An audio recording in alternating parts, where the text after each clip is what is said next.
Salut les terriens, bienvenue sur le journal de l'espace où le vendredi, comme d'habitude, on fait le tour de l'actualité spatiale. Aujourd'hui on va forcément parler de la Lune avec ces deux missions qui ont fait couler beaucoup d'encre cette semaine, et j'en profite pour tous vous remercier pour votre fidélité et votre soutien à la chaîne. Cet été je crois qu'on n'a raté aucune émission malgré les vacances, et surtout vous êtes restés toujours aussi nombreux à regarder nos vidéos, ça fait donc super plaisir, et un grand merci pour ça les terriens. Allez, c'est parti pour l'actu.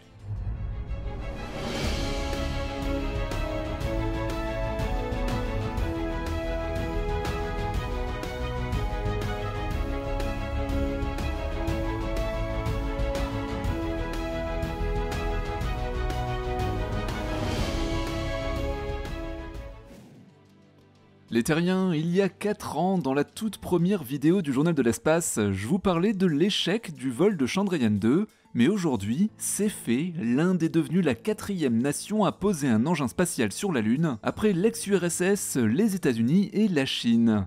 Cet exploit a été possible grâce aux progrès réalisés par toute la filière spatiale indienne ces dernières années, que ce soit les lanceurs ou la conception d'engins spatiaux. Comme je vous en parlais au début de la chaîne, il faut dire que l'échec de Chandrayaan-2 avait été un véritable coup de boost qui a permis de remettre à plat une grande partie de la conception de Chandrayaan-3.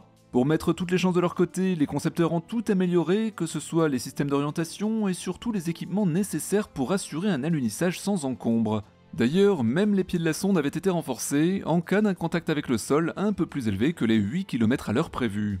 Cette sonde indienne, je le rappelle, a été lancée le 14 juillet 2023 par une fusée indienne GSLV de 3e génération, une sorte de cousine de notre ex-Ariane 5, possédant la puissance nécessaire pour mettre en orbite les 3,9 tonnes de Chandrayaan-3 qui se composent de 3 ensembles, un module de propulsion, un atterrisseur et un petit rover. Maintenant que la très délicate phase d'atterrissage a été accomplie avec succès ce mercredi, Chandrayaan-3 dispose de 14 jours pour effectuer sa mission scientifique et pour déployer son petit rover. Alors pourquoi 14 jours précisément? Eh bien c'est parce que l'engin n'est prévu que pour fonctionner le jour, et sur la Lune, une journée dure en fait 14 jours terrestres. S'ensuit alors 14 jours terrestres complètement à l'abri du soleil, où les températures peuvent descendre jusqu'à moins 170 degrés, or l'appareil indien n'est tout simplement pas prévu pour fonctionner dans un tel froid. Nous attendons maintenant les meilleures images avec impatience, et en attendant, je vous rappelle que vous pouvez retrouver toutes les infos sur cette mission dans notre vidéo spéciale de lundi, où on vous expliquait tout en détail, et où surtout on croisait bien les doigts à l'approche de cet atterrissage sur la Lune. Je pense qu'on peut sincèrement féliciter l'ISRO, l'agence spatiale indienne, pour cet exploit. Plusieurs pays s'y sont risqués ces dernières années et ont malheureusement mangé la poussière. L'Inde vient donc cette semaine de démontrer qu'elle mérite sa place de puissance spatiale mondiale.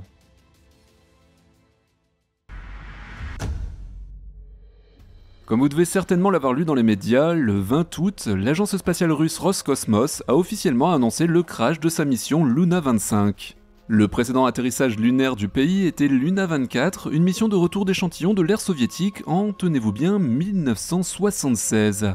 C'est une déclaration publiée sur la chaîne de médias sociaux Telegram qui a confirmé qu'une anomalie lors d'une manœuvre visant à abaisser l'orbite de Luna 25 avait entraîné un impact du vaisseau spatial sur la surface lunaire. La sonde spatiale devait tenter un atterrissage en douceur sur la Lune le 21 août, près du cratère Boguslawski, situé à environ 70 degrés de latitude sud, à proximité de la région polaire sud de la Lune. Le 19 août, Luna 25 a reçu l'ordre d'allumer ses moteurs pour envoyer le vaisseau sur une orbite dite de pré-atterrissage autour de la Lune, mais tout ne s'est pas passé comme prévu. Selon le communiqué officiel de Roscosmos, une situation d'urgence s'est produite à bord de la sonde, ce qui n'a pas permis d'effectuer la manœuvre avec les paramètres spécifiés. Techniquement, une analyse préliminaire des ingénieurs russes a révélé qu'un écart des paramètres réels de l'impulsion du moteur par rapport à ceux calculés avait entraîné une collision du vaisseau spatial avec la surface lunaire. Cela peut signifier que le freinage a été trop puissant, ce qui a mis l'engin sur une mauvaise trajectoire, malheureusement irrattrapable. Le communiqué russe indique également qu'une commission interministérielle de crise s'occupera des questions visant à clarifier les raisons de la perte de Luna 25. Nous devrions donc rapidement en savoir plus. Il faut savoir que cette mission a été lancée à bord d'une fusée Soyouz 2.1B depuis le cosmodrome de Vostochny dans l'extrême-orient russe le 10 août. La mission avait subi de longs retards dus à des problèmes techniques et des contraintes de ressources. Elle transportait un certain nombre de charges utiles scientifiques mais était principalement un démonstrateur technologique pour les futurs alunissages russes prévus plus tard dans la décennie. Malheureusement, suite à l'invasion de l'Ukraine, l'ESA s'est retirée du projet et avec elle un certain nombre d'équipements européens ont été retirés, comme par exemple une caméra de navigation avancée. C'est ce genre de caméra qui équipe la sonde indienne Chandrayaan-3 et qui s'avère être un vrai plus pour affiner la délicate phase d'atterrissage. La perte de Luna 25 est en fait un véritable coup dur pour les propres plans de la Russie, ainsi que pour les efforts de coopération spatiale au sens large. En effet, cette mission faisait également partie de la Station internationale de recherche lunaire, ou ILRS, dirigée par la Chine, et certains signes ne trompent pas, le lancement de Luna 25 s'est déroulé en présence de Wu Yanhua, un haut responsable des projets d'exploration de l'espace lointain chinois. On sait également qu'une feuille de route précise de l'ILRS dévoilée à Saint-Pétersbourg en Russie en juin 2021 indiquait que les lanceurs russes super lourds partageraient la charge de lancement d'éléments majeurs de l'infrastructure de la station dans les années 2030. En réalité, les experts internationaux ont unanimement exprimé des doutes sur la capacité de la Russie à contribuer de manière significative au projet après son occupation de l'Ukraine, et désormais il est plus que probable que la course au retour d'hommes et de femmes sur la Lune aura probablement lieu entre les deux protagonistes principaux que sont la Chine et les États-Unis associés aux Européens. Quant à l'occupation lunaire sur le long terme, eh bien ça c'est une autre histoire sur laquelle nous reviendrons bientôt.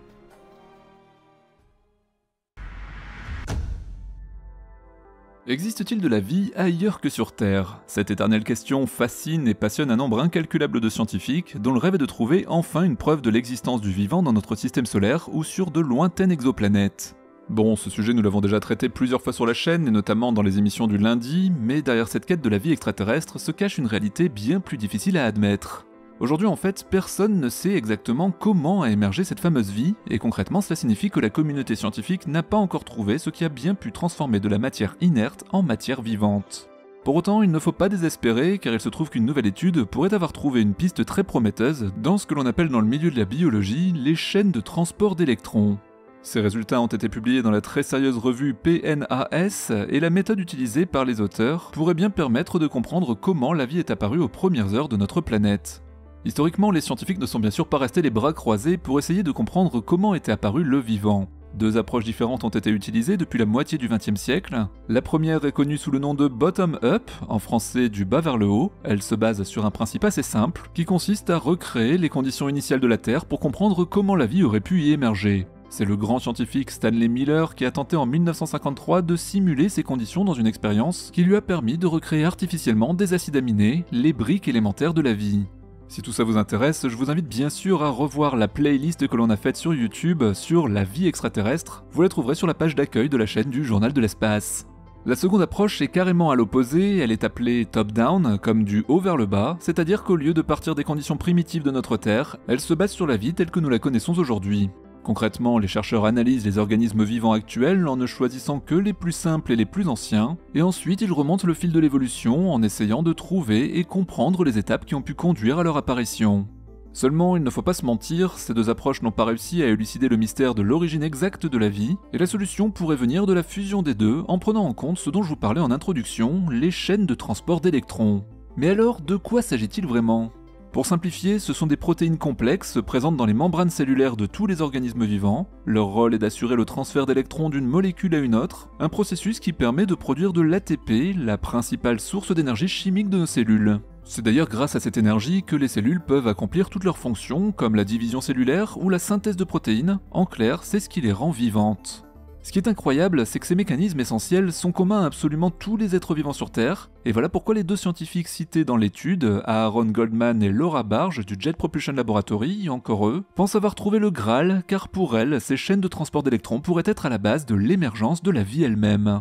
Leurs recherches se basent sur les deux méthodes historiques que je vous ai décrites un peu avant. Dans la pratique, en simulant les conditions de la Terre primitive, ils peuvent chercher comment les premiers mécanismes de transport d'électrons auraient pu se former à partir de molécules très simples, et en étudiant les organismes actuels, ils peuvent vérifier comment ces mécanismes ont évolué et se sont adaptés au fil du temps. Pour Goldman et Barge, des processus similaires auraient pu exister bien avant l'apparition des premières cellules, ce qui aurait facilité la production d'énergie chimique à partir des ressources disponibles sur la Terre primitive. Bon, bien évidemment, des années de recherche seront encore nécessaires pour prouver cette théorie, mais en proposant une nouvelle hypothèse de travail solide, ce sont des centaines de chercheurs à travers le monde qui vont pouvoir plancher sur ce grand mystère. Il ne faut pas oublier que si on arrive un jour à expliquer comment est apparu le vivant, les astrobiologistes pourront orienter bien plus précisément leurs recherches de signes de vie sur d'autres planètes, et s'il est confirmé que les chaînes de transport d'électrons sont bel et bien l'élément clé de l'émergence de la vie sur Terre, elles pourraient également jouer un rôle similaire sur des exoplanètes lointaines ou certains satellites de notre système solaire comme Encelade ou Europe. Enfin, c'est peut-être moins évident au premier abord, mais la compréhension de ces mécanismes modifiera en profondeur la conception des futures missions spatiales. Plus précisément, ce seront le choix des instruments embarqués sur les sondes spatiales ou les régions spécifiques d'une planète ou d'une lune à étudier qui changeront alors du tout au tout.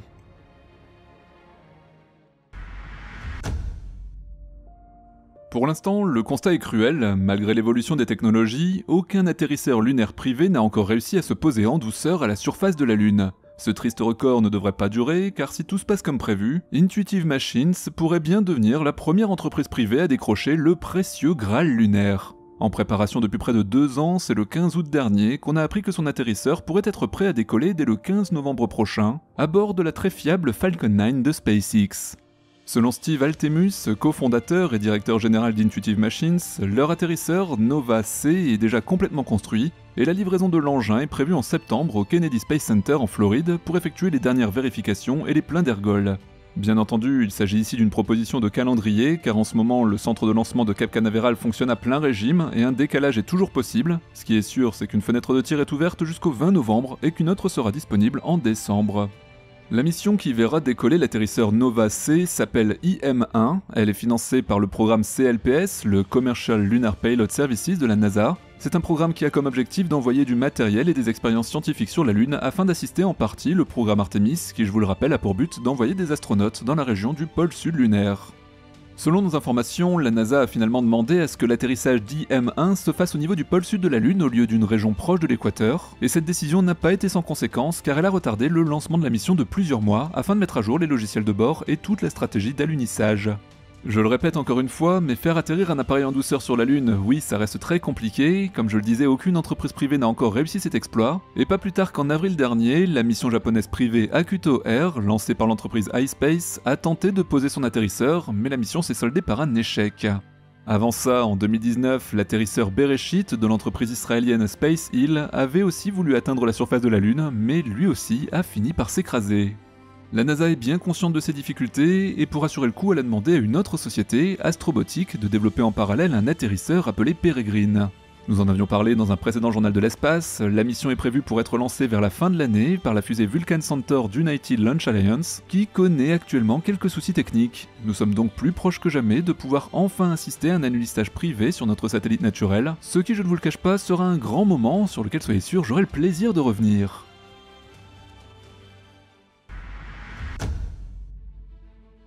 Les nuages de Neptune, observés depuis plusieurs décennies par les astronomes, s'évaporent mystérieusement et rapidement.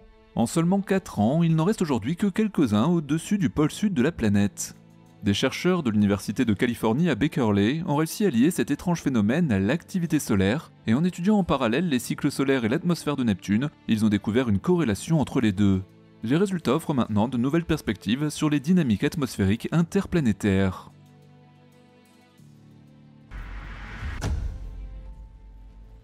La NASA prépare activement sa prochaine sonde Europa Clipper, conçue pour rechercher des conditions propices à la vie sur Europe, une des lunes de Jupiter recouvertes de glace. Le 14 août, le vaisseau spatial a reçu un élément matériel essentiel, son énorme antenne à gain élevé de 3 mètres de diamètre en forme de parabole, qui lui permettra de communiquer à 715 millions de kilomètres de la Terre. Une fois que le vaisseau spatial aura atteint Jupiter, le faisceau radio de l'antenne sera dirigé vers la Terre. Ce faisceau a la caractéristique d'être très étroit, ce qui est la raison d'être des antennes à gain élevé. Le nom fait référence à la capacité de l'antenne à concentrer la puissance, permettant au vaisseau spatial de transmettre des signaux de haute puissance au réseau de communication spatiale de la NASA, le Deep Space Network. Cette parabole, conçue avec une très grande précision, a été fixée au vaisseau spatial par étapes pendant plusieurs heures au Jet Propulsion Laboratory de la NASA en Californie du Sud. Et si d'ailleurs vous êtes intéressé pour suivre en direct les opérations d'assemblage de la sonde, vous pouvez vous rendre sur le lien que je vous mets dans le descriptif de la vidéo, vous verrez, c'est fascinant. Et voilà pour l'actualité spatiale de cette semaine. Pensez comme d'habitude au pouce de YouTube, ça c'est pareil pour chacune de nos vidéos. Et j'en profite aujourd'hui pour faire un remerciement spécial à tous les tipeurs du Journal de l'Espace. Merci à vous de rendre tout ça possible. Allez, je vous souhaite un bon week-end, prenez soin de vous, salut les terriens.